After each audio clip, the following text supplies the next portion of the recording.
Timbuktu. A name that once meant the edge of the known world. Yet in truth, it was the center of wisdom, the heartbeat of African civilization, and a lighthouse of knowledge shining across the desert.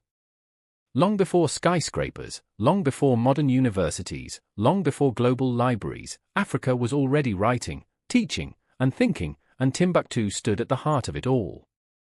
The roots of greatness, the birth of Mali, circa 1235 CE. Our story begins in West Africa with the rise of one of the most powerful empires in human history, the Mali Empire. In 1235 CE, a visionary leader emerged after the Battle of Kyrene. Sundiata Keita. Visual portrait, Sundiata Keita standing proudly, crowned, symbol of unity. Sundiata united divided kingdoms, established laws, protected trade routes, and laid the political foundation that allowed culture and knowledge to flourish. Mali was not only rich. It was organized, stable, and visionary.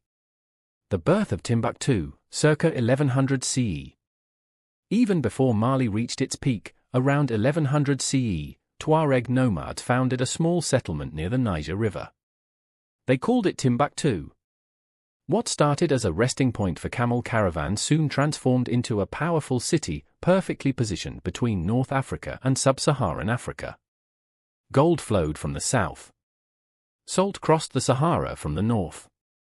But what truly defined Timbuktu was the movement of ideas. Trade, faith, and knowledge, 12th to 14th century. Caravans of hundreds, sometimes thousands of camels crossed the desert. Merchants traded gold, salt, ivory, and cloth, but scholars carried books, philosophies, and scientific ideas. Timbuktu became a place where commerce met culture and faith met reason. The Golden Age of Mali, 13th to 14th century. Mali reached its greatest height under Mansa Musa, who ruled from 1312 to 1337 CE. Visual portrait. Mansa Musa seated on a golden throne, holding gold, calm and wise. In 1324 CE, his legendary pilgrimage to Mecca changed how the world saw Africa. His generosity was so immense that gold lost value in Egypt for years. But Mansa Musa's greatest legacy was not gold. It was education. He built mosques, invited scholars, and turned Timbuktu into a global intellectual capital. Timbuktu, city of scholars, 14th to 16th century. Timbuktu became one of the greatest centers of learning on earth. The University of Sankore, founded around 989 CE, along with other institutions, educated up to 25,000 students, an astonishing number for its time. Visual portraits, scholars teaching, students writing, open manuscripts. Subjects included astronomy, mathematics, medicine, law, philosophy, theology. Degrees were earned through mastery, not memorization. Knowledge was respected. Scholars were honored. The manuscripts, Africa writes its own history, 13th to 17th century. Scholars protected manuscripts. Families became guardians of memory. The legacy of Timbuktu.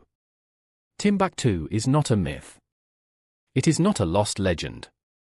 It is proof that Africa shaped world civilization. It reminds us that the desert once held universities, that African minds wrote science and philosophy, and that knowledge has always lived here. If this story inspired you, if it changed how you see Africa, if you believe our history deserves to be told, please like this video. Share it with the world. Subscribe to this channel. Because history lives only when we tell it. And Timbuktu's story deserves to be heard. By Aladigwim Constant aka Da Vinci Constant.